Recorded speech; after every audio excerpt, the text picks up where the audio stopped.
Baby needs. There is an influx again in baby needs.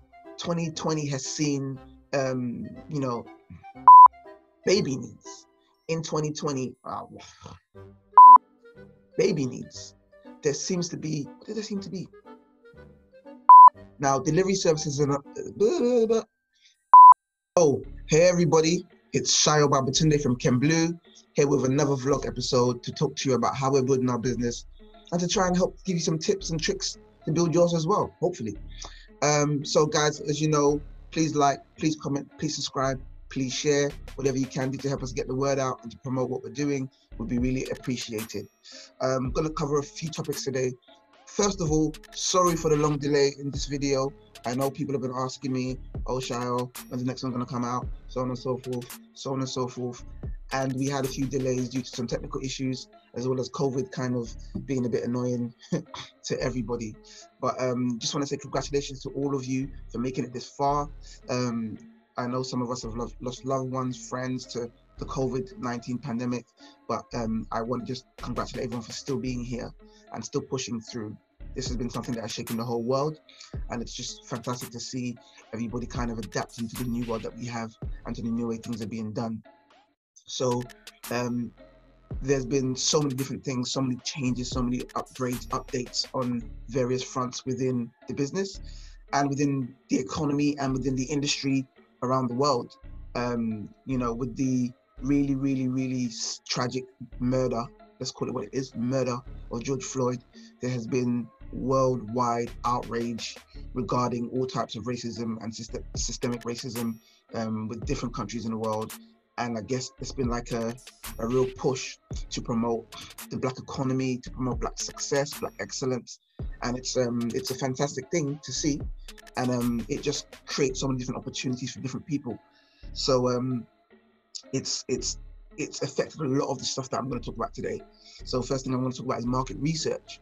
What I found, there was a video I did a while ago. For those who have watched the videos, you'll remember which one, where I speak about, I think it's the last one actually, where I speak about market research amongst Black people, and I was doing a survey asking people what their issues were with Black businesses, and you know, why didn't they spend Black enough? This is before the whole pandemic and all the craziness that was happening. And one of the things that I found, and I found very interesting when I was looking at this, was that a lot of people felt about the customer service, the customer journey.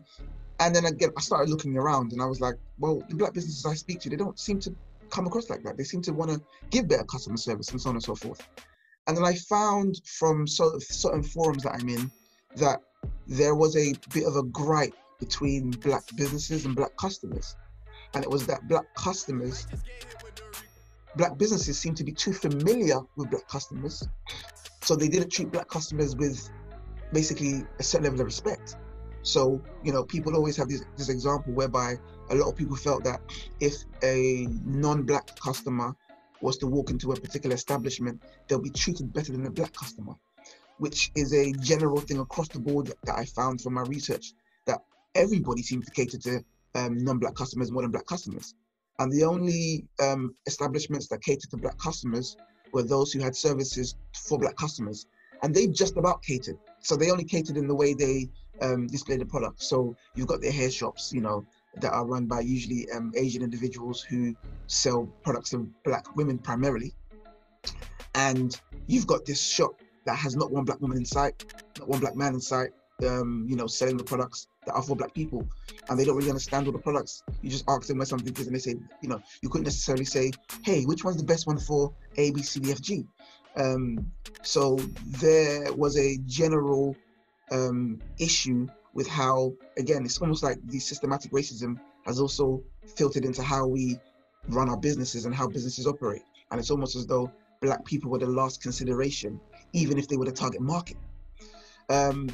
So I found that a lot of businesses were almost like, well, why should I focus on Black people? Why should I do this and that for Black people? Why? It was almost as though I'm here, I want Black people to support me, but I don't want to cater to them, which was a very messy situation. So I've been encouraging a lot of my small businesses, my associates, some of our clients to be doing market research. Currently working with a client whose service focuses on Nigerians in particular. And we've been having a fascinating situation with the market research, learning so much about, asking questions, finding out what Nigerians want from this particular service that were very different from other services or other providers. So what we found was, for this particular service, and I can't go into too much detail, but for this particular service, the general populace of Nigerians that we had interviewed and we had who had filled in our research they didn't have any loyalty to any particular brands in that particular industry, because those particular brands did the job on one hand but ignored their other needs on another hand. And we found that there was actually an opportunity to cater to the specific needs of Nigerians in this particular arena. We realized how important it is as a Black community, as Black businesses, to actually cater to Black people, to actually find out what our target customers want. And even if Black people are not your target customers, they are included in your customer base more often than not.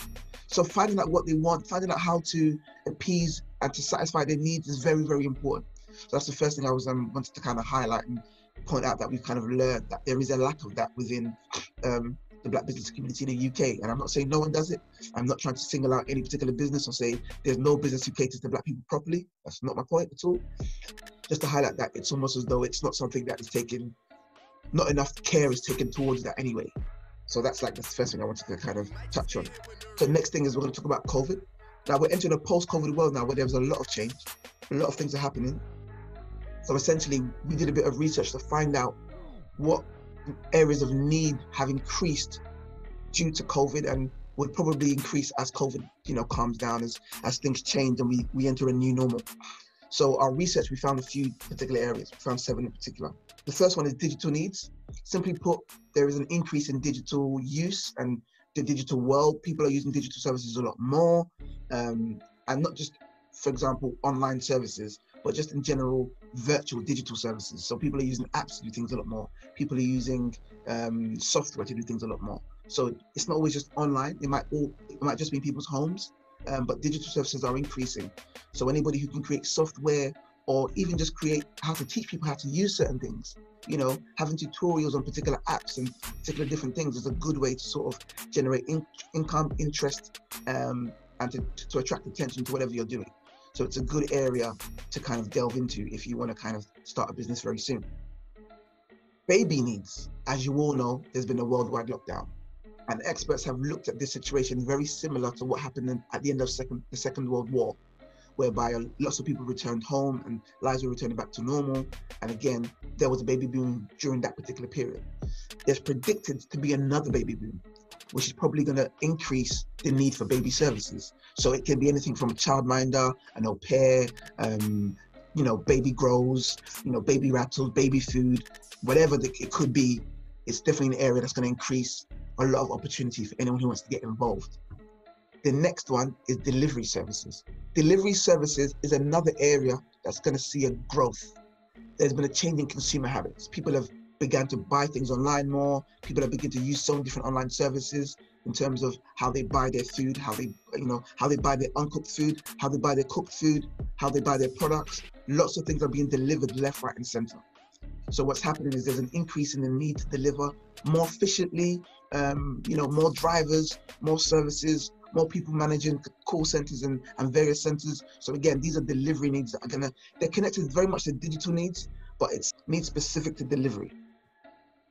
Next one is business innovation needs. Many experts believe we are entering a recession, which means that there's going to be a cut on spending in so many different areas. Lots of businesses are going to have to downsize and have to spend more differently, and are going to have to downsize and just spend differently, spend more efficiently. What that essentially means is, if you can find innovative ways to support businesses, to provide services for businesses, you're definitely going to have an edge in this new situation, in this new world we're entering. So again, business innovation needs are a big opportunity for anybody who can work around, or anybody who's great at problem solving. It can be a software, it can be connected to digital needs, it could be a software, it could be a service that businesses need or need support in that they don't have support in currently. Or the support they have at the moment isn't adequate and isn't cost effective enough. So you have to think about some of those things. Which brings me on to recruitment. So recruitment is an area in which you can innovate, because there's going to be a lot of people, and there already has been, but in the pending recession, there's going to be even more people who lose their jobs, which means that there's going to be an influx of people who are looking for jobs. And because of the downsizing of businesses, there's going to be an influx of businesses looking for people, because people don't just get rid of people. They usually try to replace them with more efficient tools. So they might shut down a whole team and see if they can replace that whole team of 10 with a team of 3, because they still need a team. They still need the work to be done by a team, basically. So getting rid of the team of 10 doesn't solve the problem. They just need a smaller team. So diversifying in how you do recruitment is another big area you can work in. Event needs. Event needs are definitely going to be a new one. As you can imagine, the social distancing has kind of changed how events are done, how social interaction is done. So ideas that support that, various innovative and intelligent ways to kind of help people interact, to help events to accommodate what's needed to adhere to the government guidelines is going to be a big area. PPE services, PPE products, masks, hand sanitizer, all these kind of things are going to be a big area in which you can actually provide particular services. And again, just being innovative and creative as to how you do events. People are going to want to go out a lot more. People are going to visit people a lot more. And again, they're not going to do it if it's not safe, or some will, but most won't do it if it's not safe. So finding safe ways for people to enjoy themselves and socialize is going to be another great way to make money. Last but not least, startup needs. We're not the only people who see these opportunities. Lots of people are talking about different ways people can use the post-COVID world to maximize their own wealth and make money, which means there's going to be an influx of startups, which means there's going to be some new startup needs. Now, of course, there are a lot of services already out there to support startups, but an increase in demand and an increase in clientele means there's space for you to get in and get involved in the party. Well, not the party, but you know what I mean. It means there's space for you to get in and get involved and make your own money and make your own mark. So that's that. I'm going to go straight to the next one. So that's that, talking about post-COVID ideas. That's something we've looked at. The next thing we're going to talk about is business models. Some research and some growth we're having, some really fantastic work we're doing in the area of business models. We've had to do a lot of research, doing a lot. I just recently bought a book I love. Well, I don't love it, that's a lie. But I have to read it again. This is a newest edition of Modern Principles of Company Law. Again, to remind myself of a lot of things to do with company structures. Because again, talking to a lot of Black entrepreneurs, a lot of entrepreneurs within the industry who want to grow, who want to kind of develop their ideas, who want to tailor what they're doing to the community, who want to raise funds in very different ways. We found that a lot of people are struggling because they're not sure how that works. They're not sure what they can do legally. So something that we're looking at, shout out to Mike. Mike is on the team and we're looking at that together as well. Mike works in finance, financial advisor. I don't know why I'm giving you his whole life story. Don't worry, shout out to Mike. But one thing that I'm doing, especially with Mike, is we're looking at particular structures. We're looking at how businesses can restructure different options, different ways. We're looking at the in-depth rules and laws of various business structures to see how we can create hybrids and create unique structures that suit the unique needs of our community.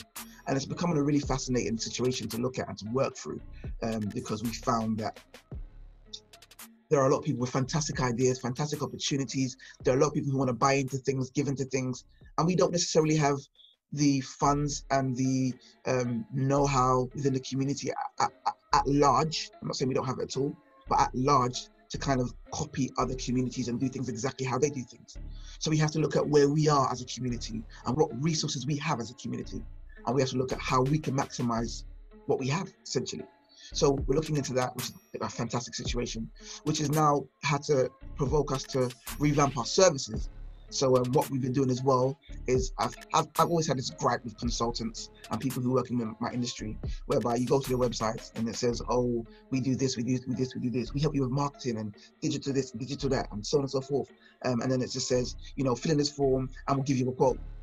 And again, speaking to a lot of customers hate give you quote situations. They want to know how much something's going to cost. And I know that's not always possible, but even if you give them at least a starting from price, at least they can kind of budget. I don't want to have a whole conversation with you when I don't even know if I can afford you. It's just really long. I want to be able to go to your website, see if I can afford you, contact you if I can, come off and look for your competitors if I can't. So what we've been doing is we've kind of gone through various areas of startup businesses, and we've kind of developed services with prices for each particular element, which is very rare for the industry that we're in. but we're trying to do things very differently. So we have features, which you can see here, which is focusing on individual items or elements needed for business growth. So a feature could be a logo, a feature could be a cash flow forecast, it could be anything that you just need to kind of help you develop and build your business.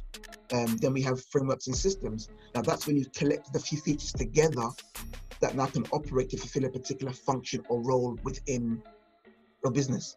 So that can be a payment system. That can be, so elements of a payment system would be a bank account, would be a price list, could be terms and conditions, could be having your email, for example. It also could be your payment integration. So if you're going to use Xero or Stripe or PayPal, all of that stuff is part of a payment system. But those are individual features you have to set up. And then implementation would be us supporting you in fulfilling a particular role. So for example, you may have a payment system. What role do you needs to be fulfilled within that? Inventory management, for example. Bookkeeping. If you've got a payment system, if you've got money coming in, you probably need to do some bookkeeping to manage what money's coming in, what money's going out, and make sure that you're on top of what's happening in, or doing did I say what's happening in? Sorry, what's happening. Or do reconciliations. Stuff like that is things that you would need within your business. And again, we go through that for each particular area, and we have those management.